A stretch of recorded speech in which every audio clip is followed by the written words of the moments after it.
Living the Liberated Life with Dr. KJ is back with a new episode. We are excited to welcome relationship and sex therapist, Kaycee, the pleasure pusher Polite. This episode is all about intimacy. Don't miss this life-changing conversation. Check us out on YouTube Live and Facebook Live this Thursday at 7 p.m. Eastern Standard Time. And please don't forget to like, share, and subscribe. Thank you for all your support.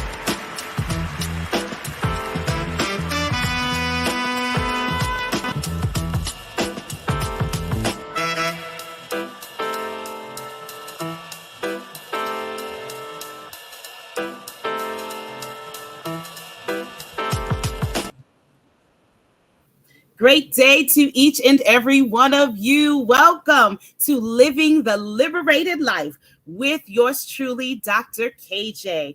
And this is the month that we celebrate our Blackness, our Blackity Blackness. We celebrate our Black history. We celebrate love. We celebrate one another and the power that we possess. We celebrate self-love, love for ourselves and love for one another. And what better way to celebrate Black love than to talk about love and relationships? Tonight, I am so excited because over the past, I would say about 2 years, I believe it's 2 years, and she'll correct me if I'm wrong. Over the past 2 years, I have had the honor and privilege of being a part of several women's conferences and retreats about healing and therapy and all the things that we need as a people. And when you have those types of opportunities, you also get to cross paths with some phenomenal, fabulous individuals. One of those phenomenal, fabulous individuals that I've been able to meet happens to be our guest for this evening. None other than Miss Kaycee, the pleasure pusher Polite. And we are so excited to have this sister join us tonight. I'm not going to get all into the whole introductory thing. I'm not going to get any deeper, but this is the hails from Dallas, Texas. She's fly. She's fabulous. Her Instagram page is popping. You all do not want to not be following her. So we're going to give you all the information about being able to follow her. But let me bring my sister, beloved. She has become a sister and a friend. I was just with her in Phoenix, Arizona for the Attitude Conference, where we talked about sex and other phenomenal things that another great young woman that we're going to get on the show one day really, really soon. My sister friend, Roisha, we're going to get her to come on and share the wonderful things she's doing. But she is the conduit by which I've been able to meet Sister Kaycee. So Sister Kaycee, why don't you come on and say hello to the people? Oh my goodness. That introduction was amazing. Thank you for all of the warm words and welcome and inviting me on to your platform to have this conversation, this necessary conversation about intimacy and pleasure and things that happen in the bedroom and out the bedroom and all the places. So thank you. I'm so excited to be here. Thank you. Thank you. So last month, we had an energy therapist and he came on and he shared about energy. And this month we have a relationship and sex therapist. Yes. And I know that for many, when I posted it, many people were probably taken aback. Those that have not evolved, I'll say. Have not evolved because, as many of you know, I am a minister.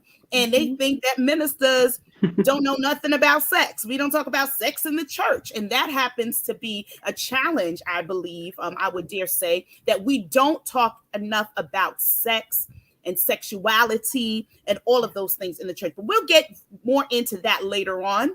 But I'd love for you to share with our guests tonight. Why don't you tell them a little bit more about yourself and what you do specifically?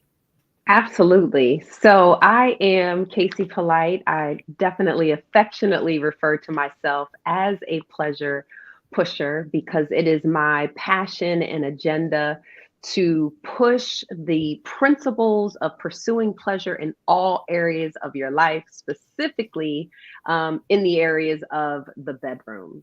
So that is a very important part of the work that I do. I have a private practice here in Dallas, Texas, and see clients for sex and relationship therapy, and really helping people maximize and understand what it means to surrender, right, their mind, body, and soul to their lover to experience pleasure at the highest of heights, whatever that looks like for you.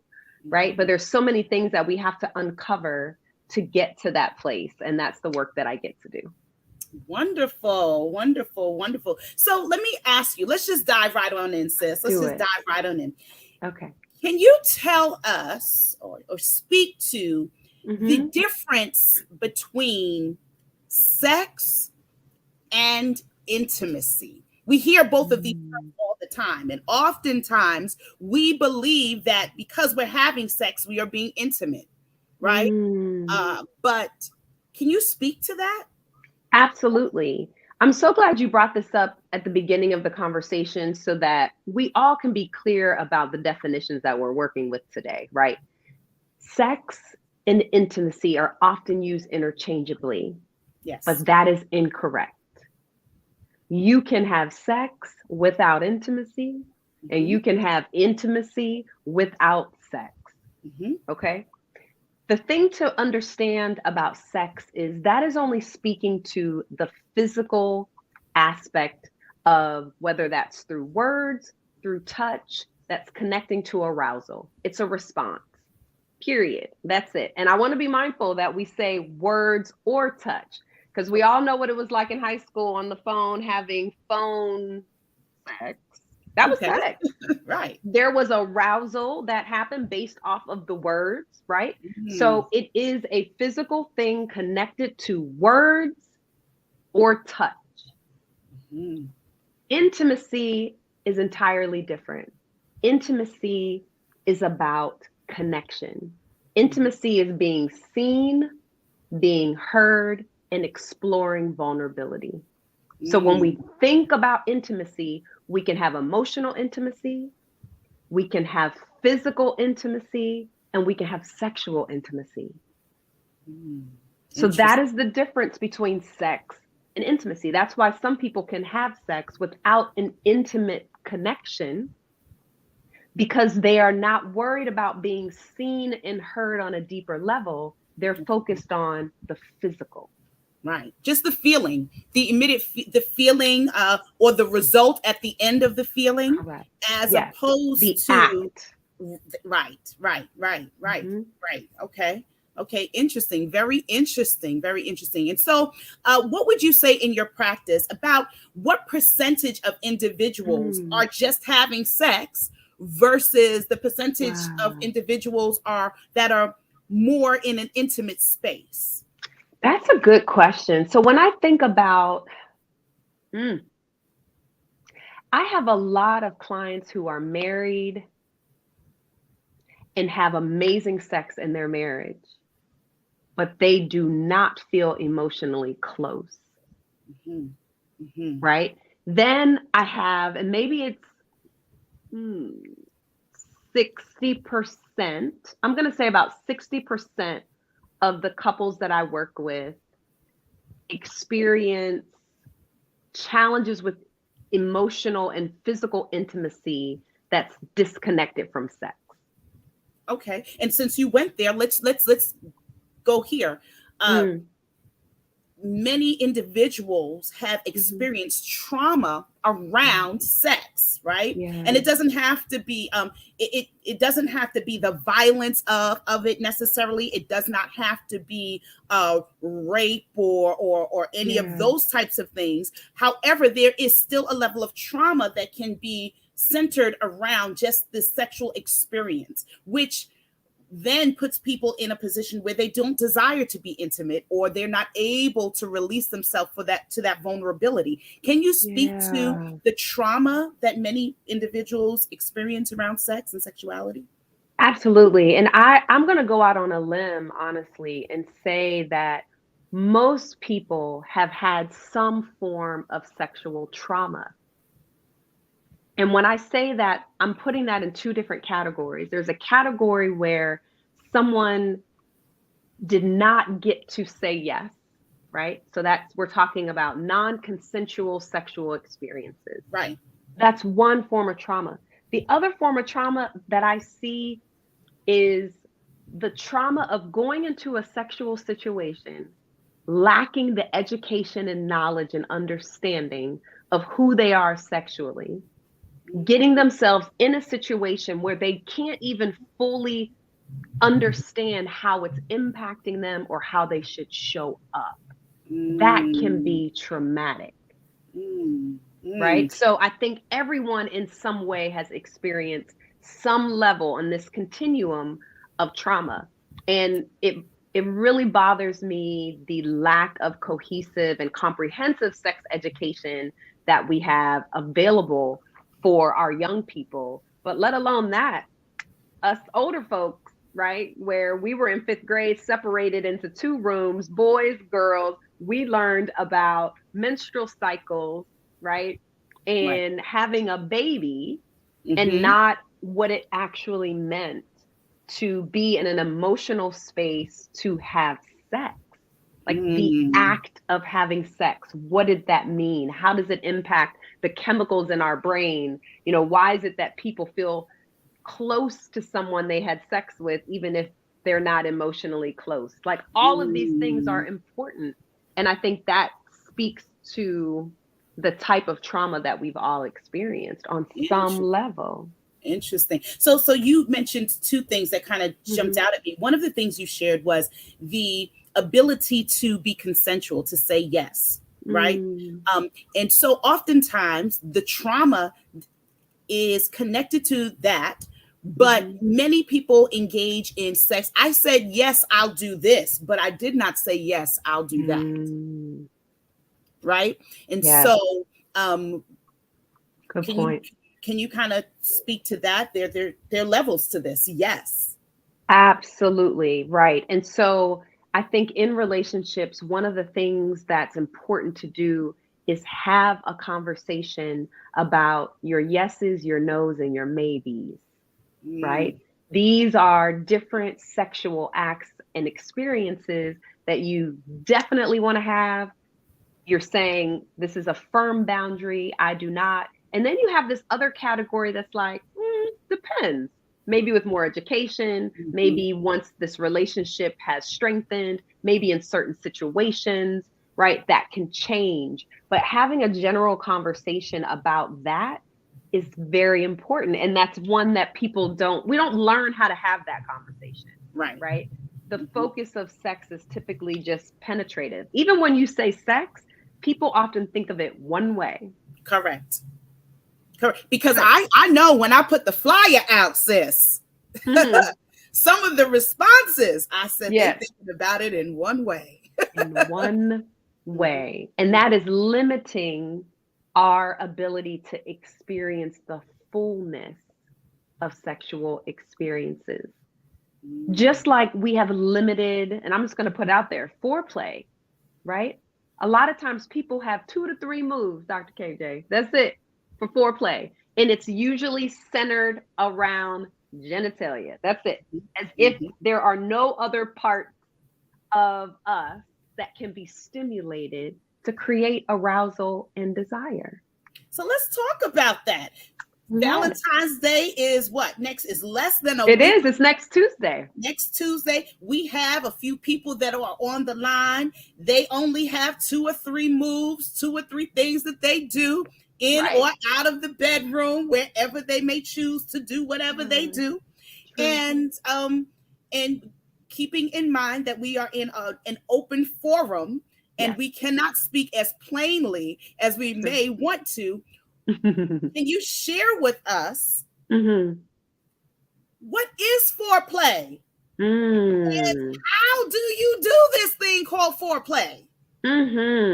Yes.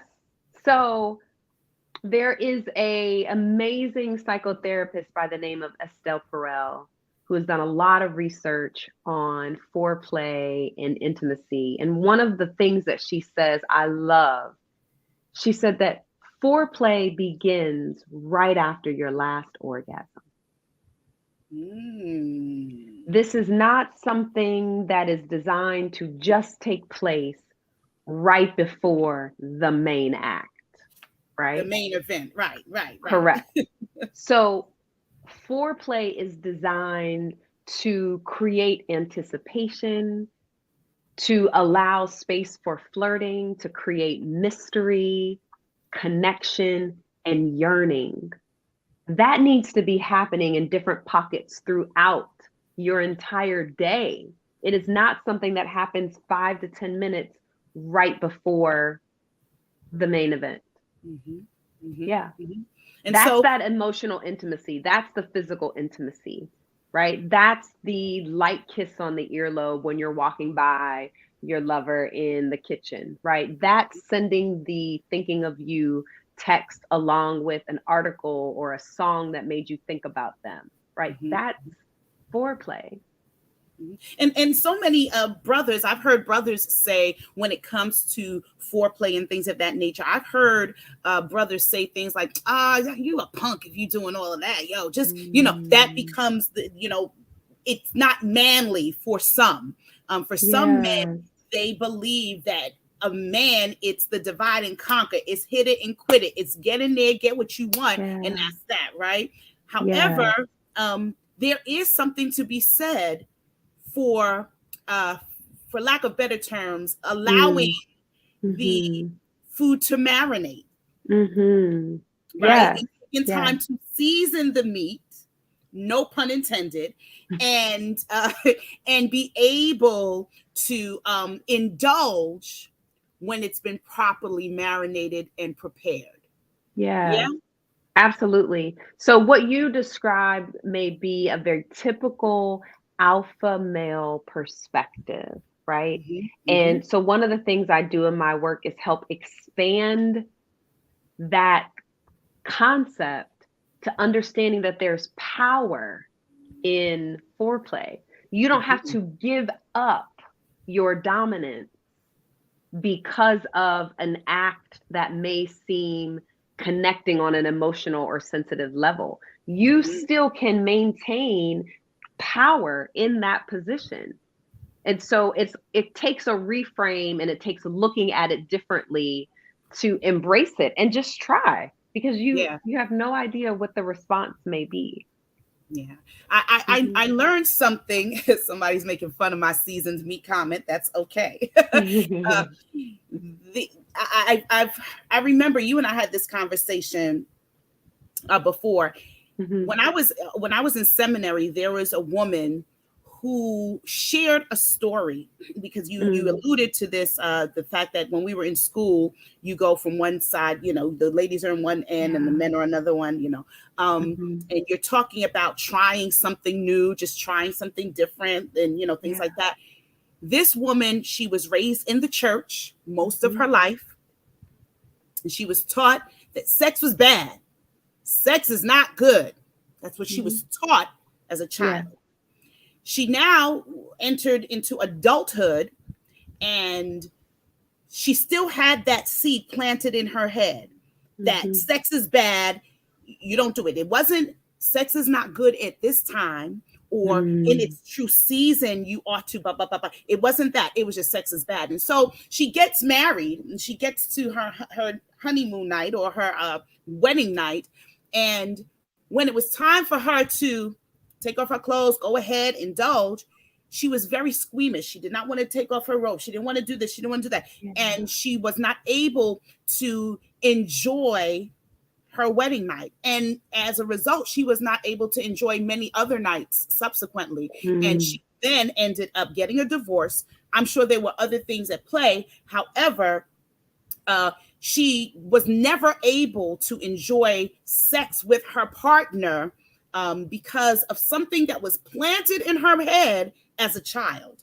Can you speak to the way in which you brought it up a little bit, in the way we're taught as children, but even within the church context and how men are fashioned one way and women are fashioned another way when it comes to sex and sexuality. Can you speak to some of that, please? Absolutely. So, unfortunately, we are exposed to theologies and miscommunication and education around our gender roles as it relates to sexuality. It plants seeds that then get nurtured by another comment, a song, a movie, right? Like someone, a peer saying something, and we don't often realize how that starts to take shape in our hearts and minds, even if we cognitively know that's something's not right. Right. Like the example you gave of the young lady, I'm sure this idea of like, here I am with my husband, I should feel free to express myself sexually, but I was never given space to even have those conversations because the message was that it's bad, period. Right.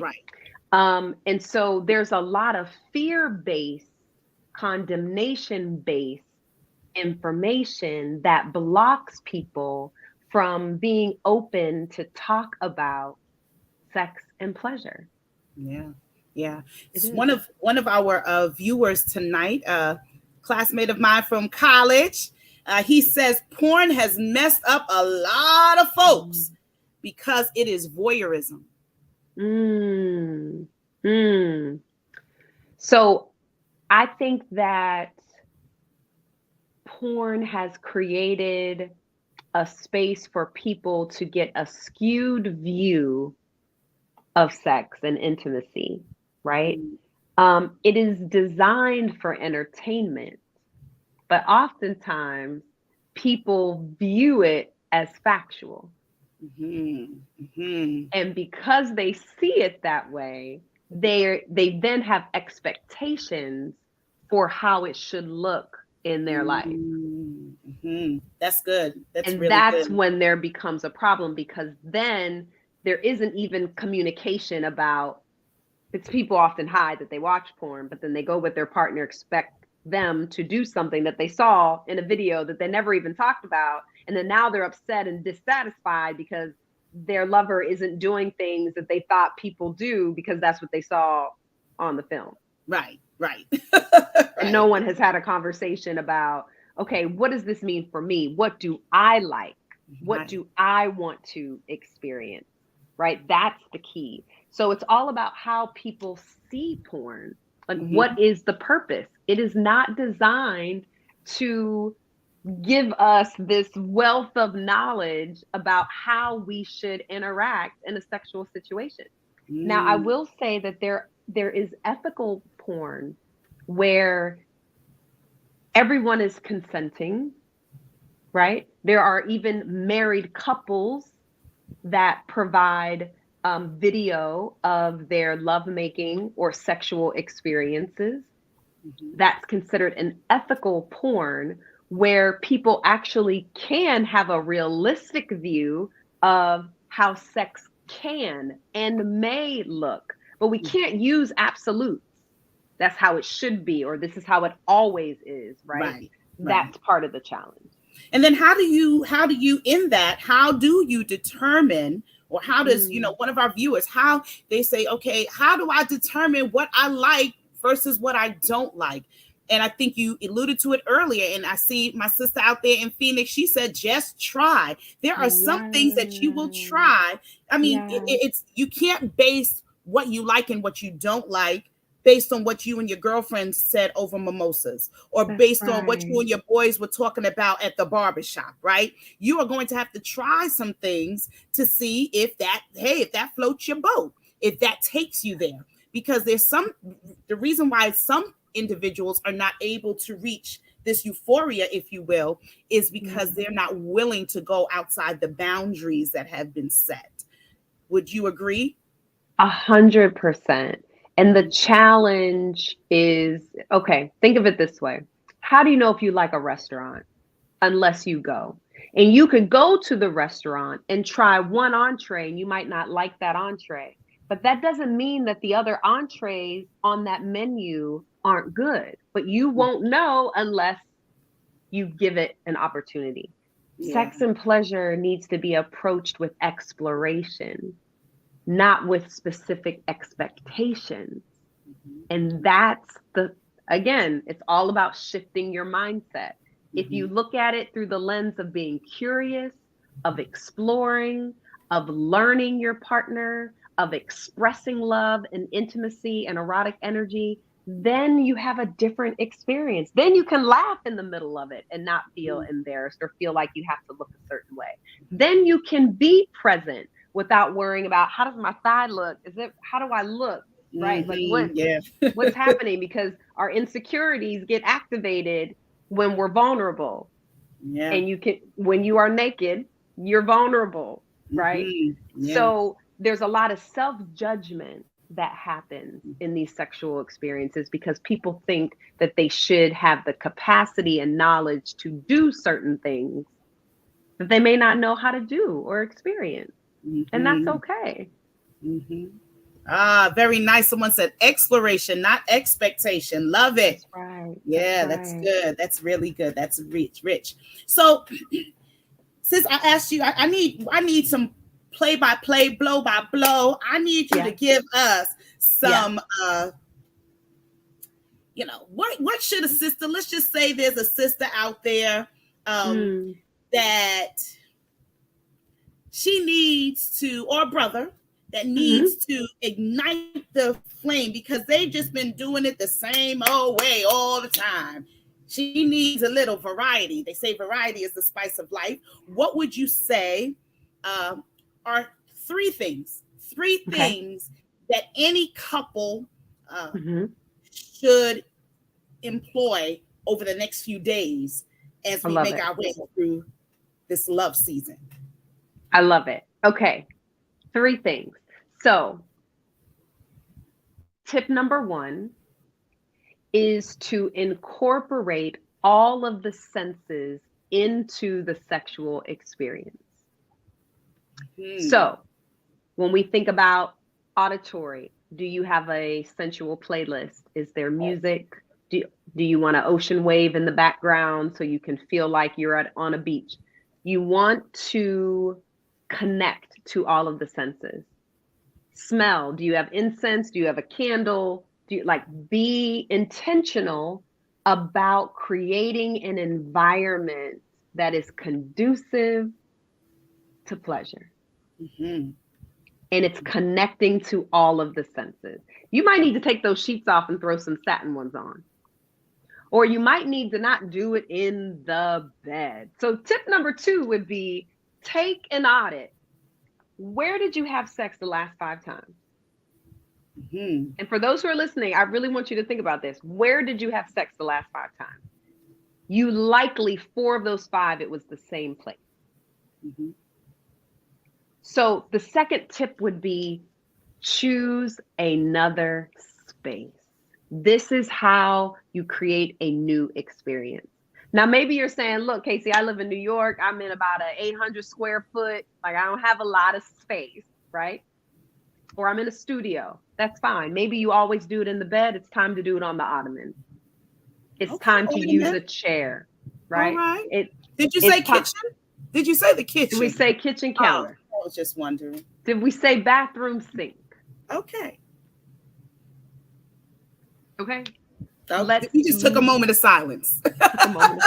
So you want to audit your spaces. Where did you do it the last 5 times? And identify a new space. The third thing that couples really need to do is to create anticipation and excitement and mystery. We spend too much time together. Lots of folks is working from home together all the time, and they don't get a chance to want or yearn for each other. So in the next couple of days, change up your routine. If you need to go to your local coffee shop and work for 4 hours while your sweetheart is at the house, do that. You need to create space in order to want the other person. It's hard to want something you have. Say that again. It's hard to want something you have. That's why people get real excited at the beginning of a relationship, right? That's the excitement. It's like, oh, we talked on the phone for 3-4 hours. There's all of this curiosity and learning. And after a while, the routine of life, domestication takes that away. So we have to intentionally integrate it back in. It doesn't just fall from the sky. We have to do something different. So that would be my third tip. I love it. Some space. I love it. So the first thing we need to do is go ahead and get your sound, your sound effects, get your music, get your music, get your ocean wave sound effects, get all those good things. If it's chimes you like, get the chimes. Whatever it is. Get your candles. Liberty. www.liberty.nyc. Sip some tea. You can get your Liberty, you can get your beverage, or you can get your candle. But you want your candle to set the atmosphere, right? You want to light the candles to change the scent and to change the ambiance. You want to have ambers, flickering flames, right? So you're setting the atmosphere. What do you say about having the massage oils or the the things? What do you say about those? Yes. Again, we want to appeal to all of the senses, and that includes taste. So whether you have strawberries, whipped cream, right? And some people are saying, okay, Kate, this is a lot, right? Like after a long day of work, I don't always have time to connect to all the senses. However, it's important to prioritize these experiences. Yes, it's not every time. But if it's not happening often enough, you will fall into the trap of predictable and boring or absent sexual experiences.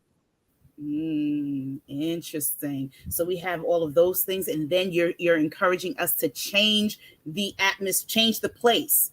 It doesn't have to be in the bedroom all the time. It can be anywhere around the house or anywhere, right? Period.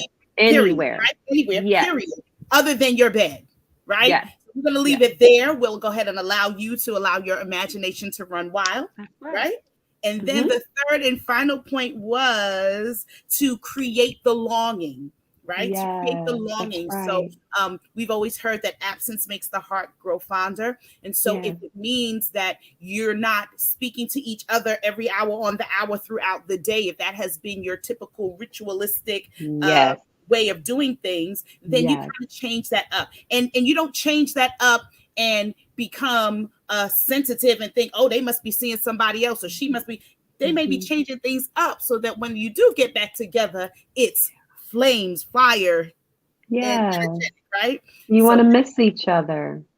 Yeah, that's really good. We want you guys to go ahead and throw some things, drop some questions. If you have any questions, go ahead and drop it in the chat. Sister Kaycee, I'd like to hear from you while people are dropping some of their questions and comments in the chat. What is one of your most memorable, it can be one of yours or one of your clients, one of the most memorable turnarounds in a relationship when it came to applying any of these principles and them growing sexually with one another? Ooh, I love that question. So I think the first one that comes to mind is a couple that I worked with a couple years ago, and they were in business together. So it was very difficult for them to have time apart. Their worlds were very enmeshed personally and professionally. They had a hard time separating like who they were in their role of work and who they were to each other at home, right? And it got to a place where they didn't have sex for months at a time.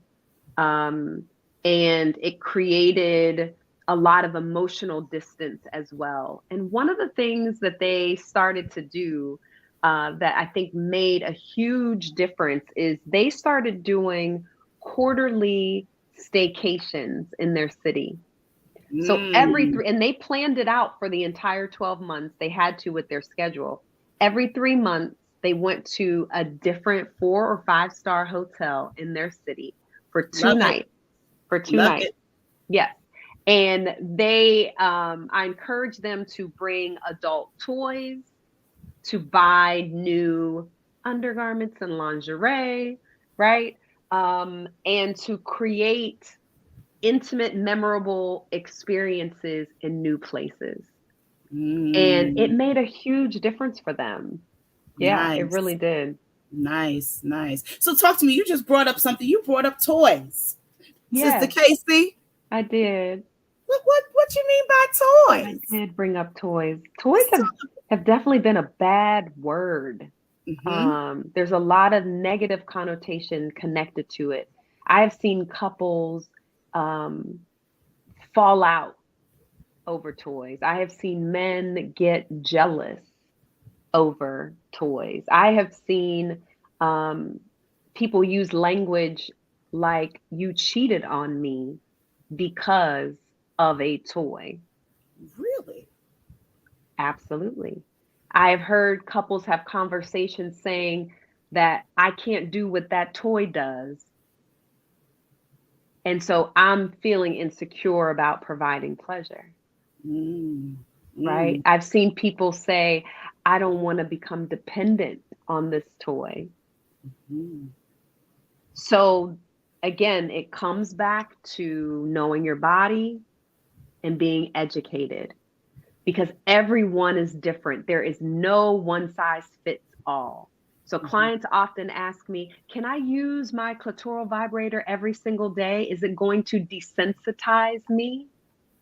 It's going to affect everyone differently, right? It really depends on hormones, blood flow, age, relationship status, diet, other medical issues, right? It's bigger than just, I have a toy and, right? So we have to, as individuals, understand how things impact us.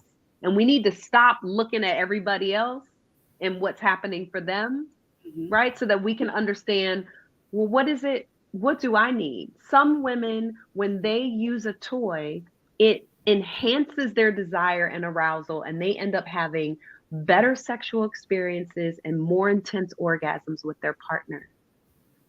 There are other women who, once they orgasm from a toy, their sex drive decreases, and it can have a negative impact on their desire with their partner. Again, neither is right or wrong. It's only a problem when you don't know how are you impacted. So that's what I encourage people to understand.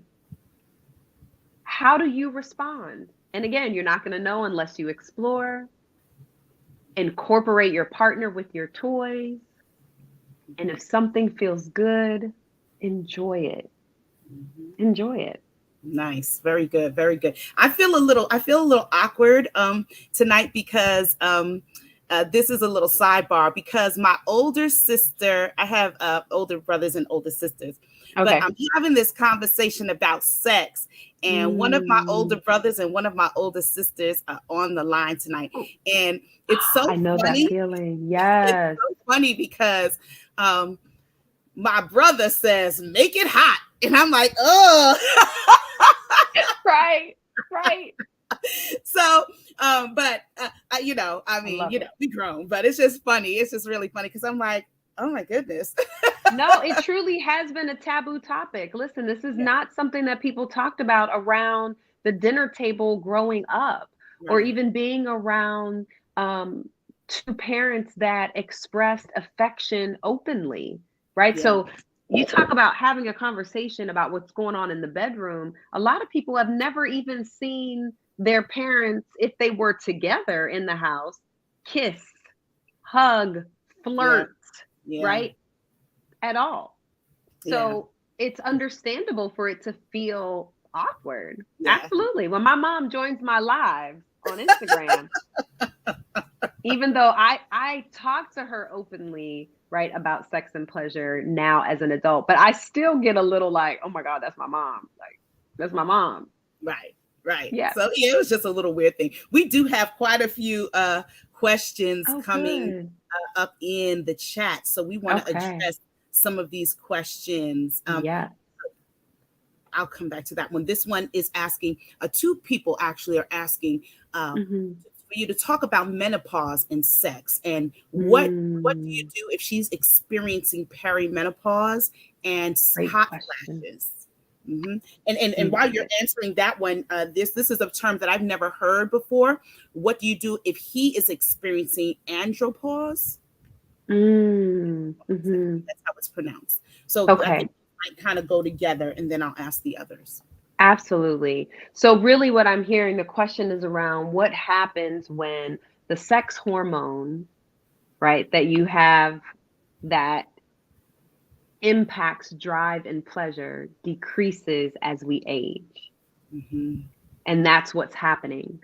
And so because that's happening, our body is responding. And for a lot of women, that means vaginal dryness, that means low libido, that means heightened sensitivity and sometimes even pain during certain sexual acts and experiences.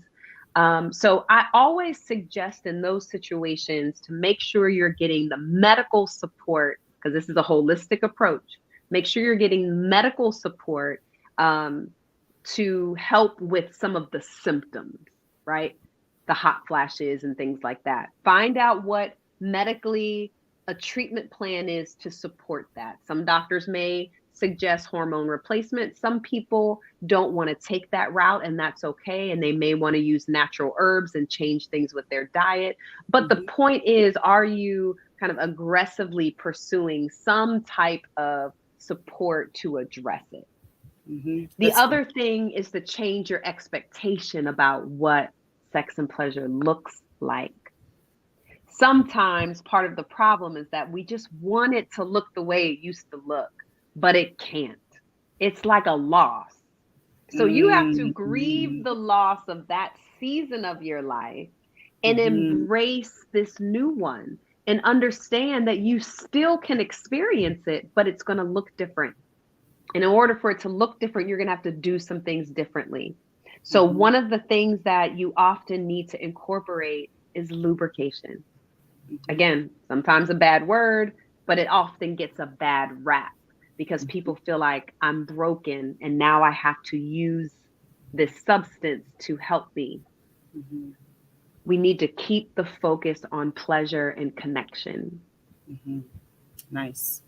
That's the focus. So incorporate your water-based lube, your CBD infused lube, whatever you choose to allow you to really enjoy the experience. And it still can be sexy. Sometimes my clients are like, well, how's that going to be sexy? I have to reach over and grab this tube and like, how do I?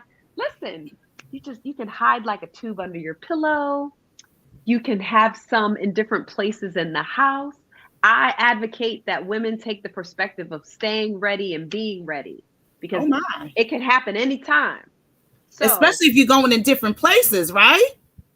Okay. So what you do is you get the individual on the go lube packets. They're sold at your local adult store and Amazon, right? And it's like a little, like a little packet, and you can just have it handy. Like you make it sexy, you make it cute, right? You don't have to look at it as something is wrong. So I think that that's an important piece, and really exploring other erogenous zones on the body to find out what you like now. Again, because the change of that's happening in your body, things aren't going to feel the same. But the good news is there may be places you never knew you would enjoy, you now have discovered. Oh my. Let's just call this the discovery zone. Hey, yeah. So that's my suggestion. Question. Great. This other question says, how does your physical and emotional well-being impact your sex drive positively and or negatively? How does it impact it? How does say the first two parts again? It says, how does your physical and emotional well-being impact your sex drive positively and or negatively? Yes, so it's all integrated. The good news is if you experience being present, vulnerable, and open in your sexual experiences, it is likely going to have a positive impact on your mental and emotional well-being, period. Mm-hmm. And the reverse is true, right? Yeah. If you are prioritizing your self-love and your self-care opportunities, right? And nurturing yourself emotionally, you are now in a place to be more present, more open, and vulnerable. So it's like this peanut butter and jelly kind of effect, right? Like they just all mixes together really well. Yeah. Mm-hmm. Yeah. One of our viewers is saying, can stress cause low libido? She says, I feel like a low mojo. Still love Mm. play sex and all that, but not with the normal intensity. Does that refer back to what we shared before with your body changing and all that? Or is that totally connected to stress? Yes, it's completely connected to stress. So stress releases cortisol, right, in the brain. Mm-hmm. And that is going to complete drive and desire. For some, again, remember, there's no absolutes. There are some people who are able to compartmentalize their stress in situations, right? And they can be present for sexual experiences. But typically, and specifically for women experience this even more, depending on the type of stress, Mm-hmm. it is going to be difficult to be in that sexual space. And I find that men, if they're dealing with financial stress, that particular Absolutely. stress is more likely to impact drive than maybe general stress, right? Like just the stress of life, work, kids, things like that. Yeah. But sometimes it has an adverse effect. They feel like that's Yeah. their escape. Individuals feel like, sometimes the stress can give them that out, to give them Yeah. that euphoria, so they feel like they are not in the midst of whatever it is that's Yeah. bothering them or challenging them. Yeah, Yeah. It can be an escape. yeah, yeah. Hmm. I'm just checking to see if we have any more questions or comments. It seems like Okay. this is really rich tonight. I We love have. it. Can you share with us while I'm just checking the feed to see if we have any Hmm. more questions? Can you speak to us about? Oh, she's shaking her head. Yes, she's like yes. So speak to us about you alluded to it again earlier, but if you do decide over these next few days to Mm. go away and do something, or even just have a stay at home, can you speak to this? May be a little comical to some, but can you Okay. speak to some foods that you would say, oh, Mm. you need to stay away from that over the next 3 or 4 days, 5 or 6 days, if you want to have a Mm. good Valentine's Day? Like, let's just kind of talk about that. What I food? love that. Mhm. Yeah, so we have to remember that our food gets into our bloodstream and gets into our fluids. So, one of the best ways to consider it is how does it taste in your mouth, whatever you're eating? It is Okay. likely going to Mhm. have that direct impact on your fluid. So that Can you means repeat that? Because I believe you froze for just a moment. yes. Mhm. So when you think about what foods are good foods to consume, you want to think about how they taste in your mouth when you eat them, because that's going to be an indicator of how they're going to impact your bloodstream and your natural lubrication and fluid. So Mhm. if it is something that has natural sugar and sweetness, like pineapples and blueberries and raspberries and kiwi, those are going to have a very positive impact on yours. Things you don't want to have, just like you don't want to bite into a raw onion, garlic, okra, asparagus. These are some Now, of wait, the. I have something to say about that okra now. What It's an aphrodisiac, though. I was going to say, from what we understand about these foods and things, not only is it but it also helps with the lubrication. Yes. As we know, I didn't eat okra for a long time because I didn't like the slime, but we find now that it's being promoted. Yes, and I would say still be mindful. It can increase lubrication, but you want to think about how it impacts the taste. And the smell. Yep. Yes. So the other thing that people don't like to hear is that, and I'm trying to, because I got to remember what platform we're on. So let me see how I want to say this. Research has shown that men who have a more vegetarian diet, they are able to stay harder longer than the body of a man that is processing animal protein. Say that again for the brothers in the back, sis. Say it in the. So that steak and potatoes dinner on Valentine's Day, unfortunately, can have a direct impact on blood flow, and it may be more difficult to stay harder longer.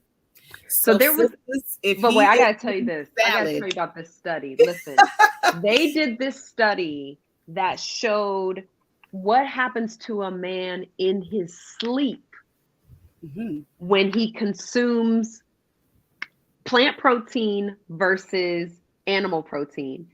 The men that consumed plant protein had sporadic erections through the night. It's amazing, without any stimulation. Okay. I'm like, how is this happening to their bodies? Yes. Isn't that interesting?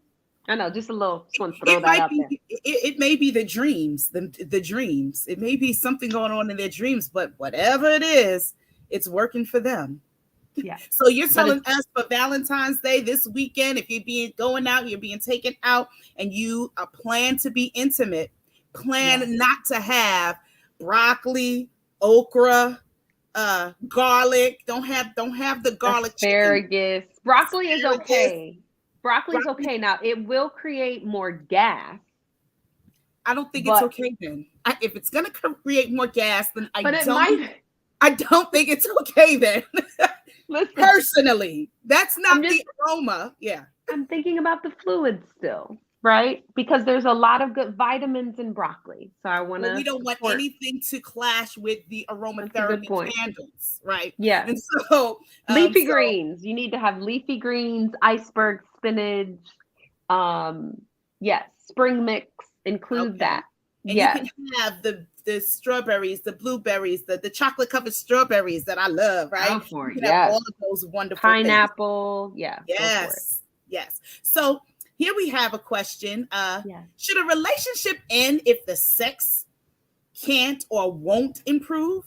Depends on the couple and what they consider the values of their relationship, right? The priorities. If it's causing distress and they have tried to get professional support, maybe spiritual support, medical support, and nothing has helped that situation evolve, that's a different type of conversation. But there are couples who may not be as satisfied as they would like to sexually, but the other areas of their relationship are so rich and so full. And some decide that it's an 80-20 situation, right? Yeah. And they don't want to take the risk. Felicia. That's why I chuckled. And again, and for some, this is a priority. And that's why the importance is when you're picking a partner. Like, let's not get to the place where you're already together and you're right? Like, these are the conversations about sexual past, sexual trauma, what your expectations are or desires, how you want to have sex, how often you like, those things are important to talk about, to see how compatible are we, and how does that rank in our priority in a relationship. Yeah, that's good. That's good. We're having a debates in the chat, Sister Kaycee. We got people telling us, all fruit diet, pineapples, mangoes. We've got a whole fruit Mangoes are salad in the great. chat. We've I got love it. watermelon juice. Then one of the sisters says, "No wings, brothers. No wings." She's telling them. And another brother mentions oysters. Sisters asking, "What about seafood?" And someone says, "Seafood will have you smelling like seafood," right? We don't want any fishy scents, right? But then someone else asked the question, and maybe you can help us with this. Okay. What about using the JJ sweet syrup? Great question. There are a lot of products on the market right now, in the forms of creams, gels, and pills that all claim to have some impact on taste and smell and experience, right?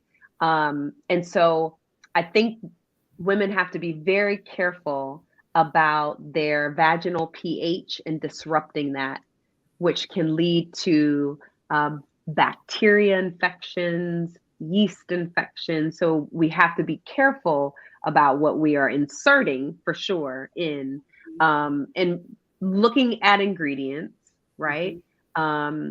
Making sure there isn't something that you are allergic to.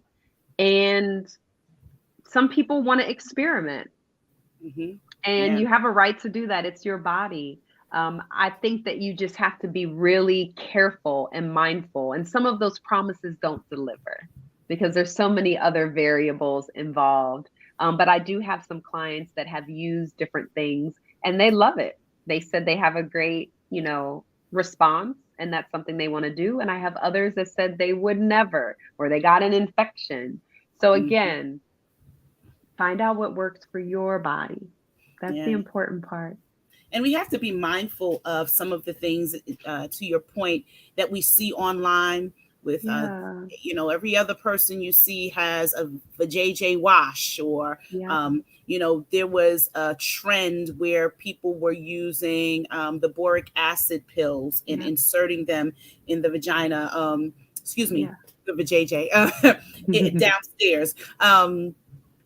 We've had so many different people have so many different remedies. And I would encourage you to seek professional assistance. And I would also encourage you to do your own research, even when it comes. I happen to be one who prefers natural remedies and natural things, teas and herbs and things like that. However, even with that, there are some herbs that should not be mixed and blended, and things you should not be taking and ingesting certain places, certain times of the day, all of those things based on the way they impact you or how they can interact with other plants or herbs. And so that's just a little disclaimer to help you all in your search for what is the proper thing for you as you are journeying through trying to figure yourself out as we find self-love.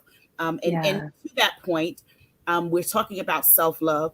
What about the brother or the sister?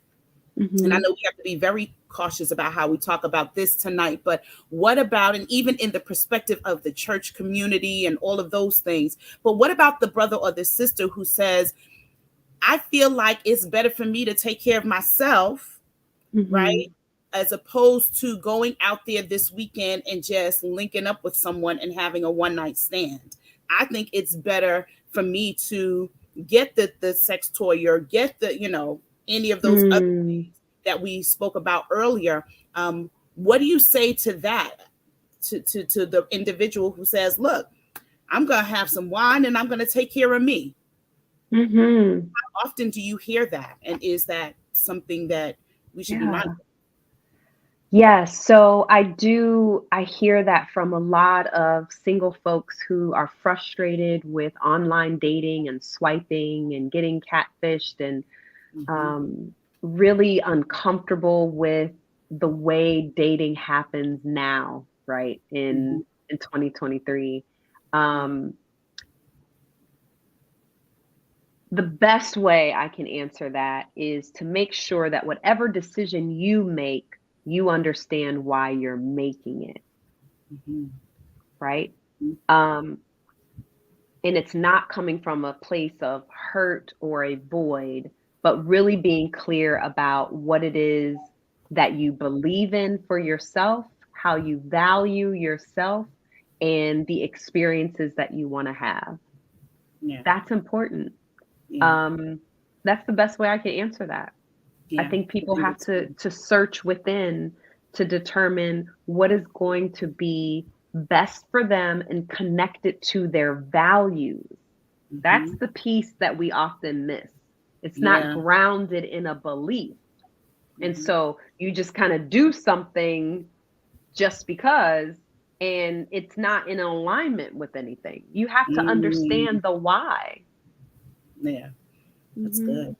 That's really good. All right. If there are no more questions, we will know if there are any more questions. We're going to take our last questions. We have been on for an hour, believe it or not. We're going to take our final few questions. I do see a question, but we've spoken about find that question that I do see in the chat earlier. Okay.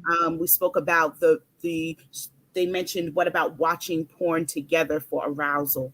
And we spoke about that at length earlier. Someone put in the chat, past traumas are very important to communicate.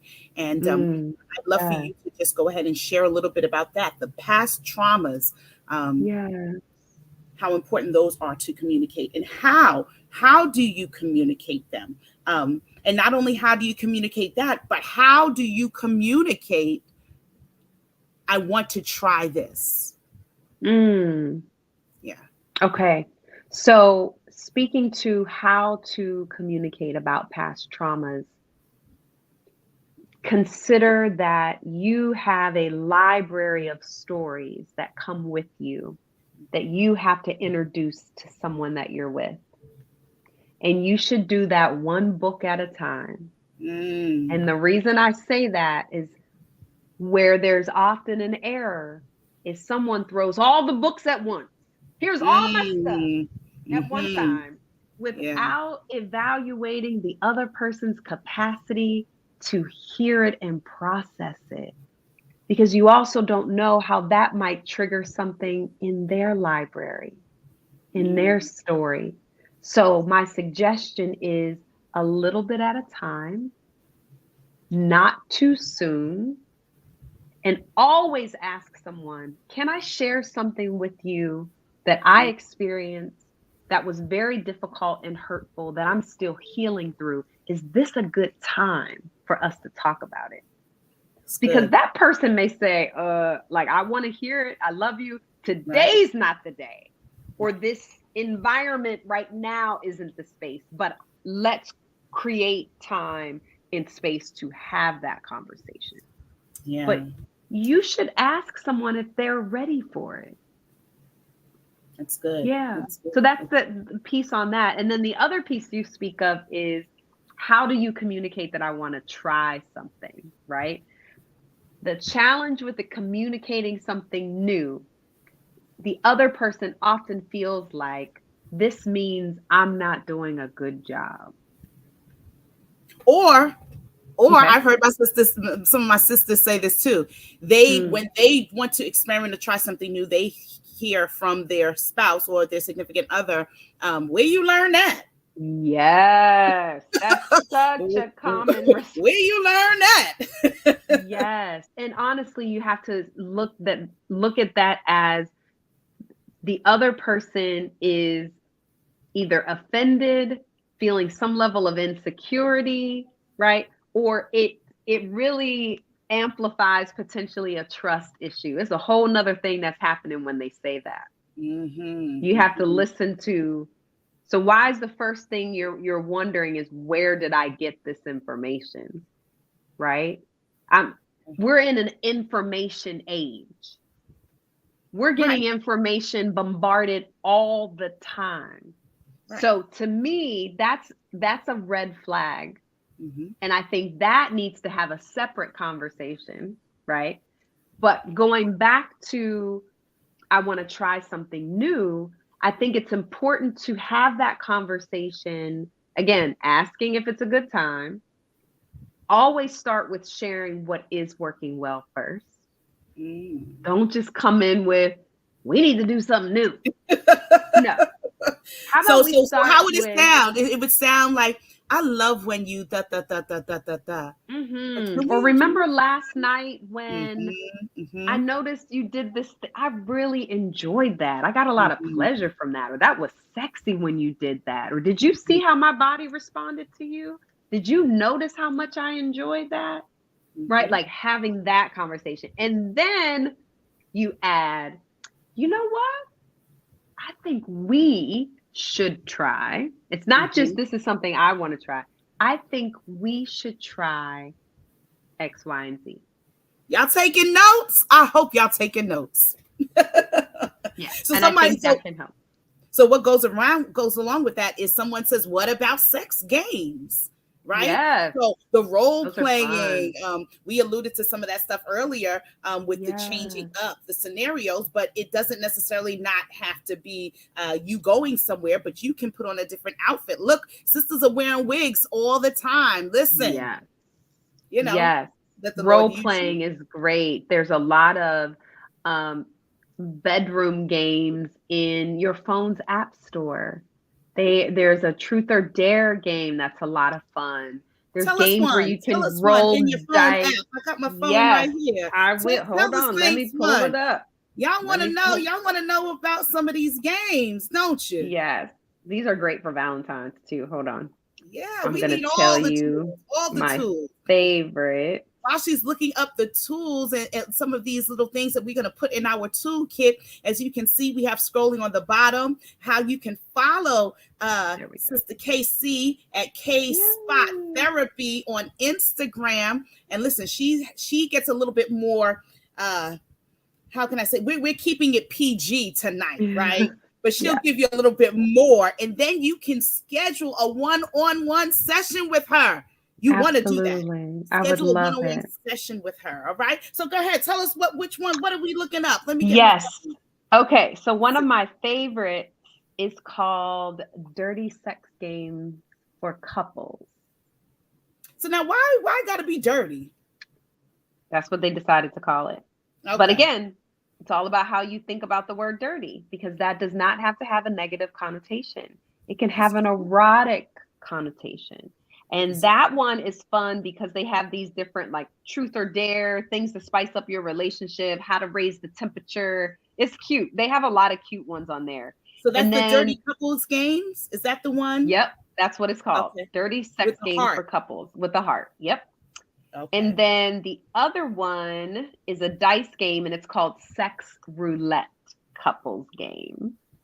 Are you all writing this stuff down? Are you? And so you can like spin the wheel and it'll have like different things that you can do and try and put your this here and, you know, things like that.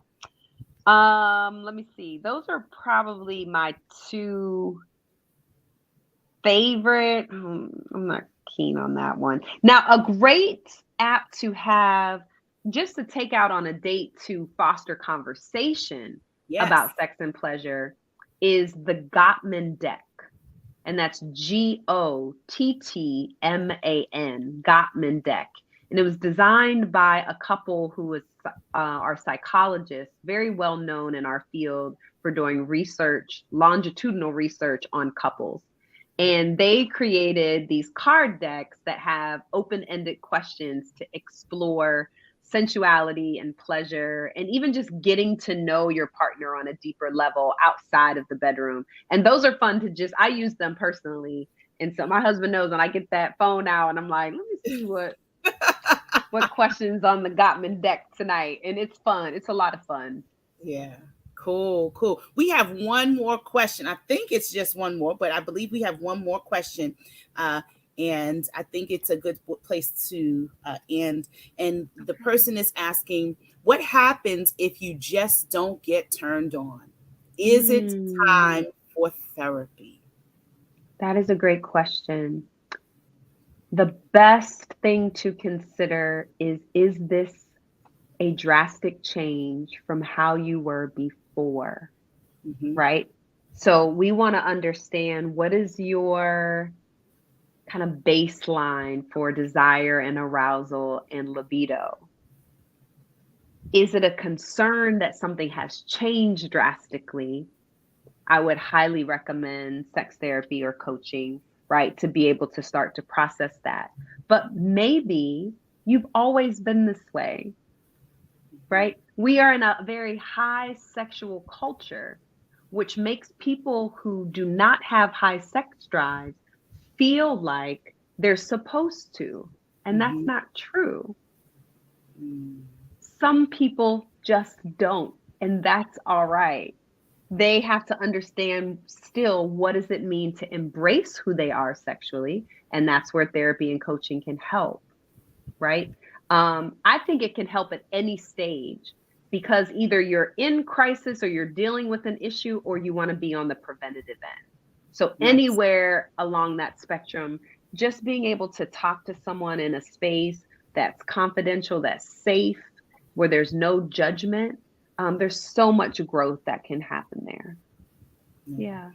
All right, family. So why don't you, Sister Kaycee, why don't you Yeah. tell our guests a little bit about what your services consist of and how they can get in contact with you? Absolutely. Yes. So feel free to check out my website at kayceepolite.com. And if you're interested in working with me, there's a link there that you can fill out an interest form. You can also reach out to me on Instagram, kspot_therapy_. I believe it was on the bottom of the screen. And you can book a one-on-one coaching session. If you live in Texas, you are able to receive therapy services. I work with individuals, couples. I also do virtual girls' nights, own your pleasure parties. They're so much fun. We do them over Zoom. You get your girlfriends together and we talk about sex. We talk about intimacy. I give away vibrators. It's a lot of fun. We have a lot of fun. So you can also book one of those. Yeah, so there's a lot of different ways we can connect and I can support you. Wonderful, wonderful. And we do have plans to do some things in the future with Living the Yeah. Liberated Life and Liberated to Love. So we want you all to stay tuned for all of those wonderful That's things. right. We are about to wrap up this evening, but we want to let you know that next month is Women's History Month, and we're going to do Ladies First next month. We have some women who are the firsts in their fields that are going to come and share their experiences with us. And we are really excited to sit down and have that experience. And so we want you to make sure that you subscribe to Living the Liberated Life with Dr. KJ. If you're not subscribed, then you are not living liberated. We want to make sure that you are able to go ahead and press that bell so that we're able to let you know the next time we are doing something, and that you are well informed and you are able to be a part of the Liberation Nation. And so with that being said, we'd love you, Sister Kaycee, to share with us your last liberating thought. What is your final liberating thought tonight? What would you say that is? All right, I'm gonna have to settle with this. This is hard for me to think of one. You can get more than one. You're more than welcome. But I would say, I think the most important one in this moment is really being aggressive and intentional about experiencing pleasure in all your moments, right? Slowing down to enjoy your cup of tea, the walk outside, like finding pleasure in all of your experiences, because that's going to translate into the bedroom. And it's important to be able to do that outside of the bedroom, because you can't expect yourself to be open and vulnerable there and you're not doing that in other parts of your life. Yeah. Yeah, that's really good. We're really, really good. We so appreciate you here at Living the Liberated Life. And we want to make sure, we were supposed to be in Dallas, but of course, due to COVID, we were unable to make it to Dallas. That was a couple years ago, but we're looking forward to the next opportunity. Warren says, this was great. Thank you for doing this, Dr. KJ. And he says, Kaycee liberated us tonight. Yay, thank you. And so we want all of you, our guests, our friends. Yes, I see all of the wonderful thank yous. And thank you. And listen, I am sure that some of these folks, I may call some of these folks over the weekend and they be like, look, I'm on my app. You interrupted my app. I hope they won't even. They're going to be on the app. Answer my call if they're on the app. I hope they won't even. I hope they are planning their staycations. I hope they are making sure that their diet is right and you've learned something tonight. And so I love you guys. I thank you all for watching. And as I always say, live liberated. I love you and God bless.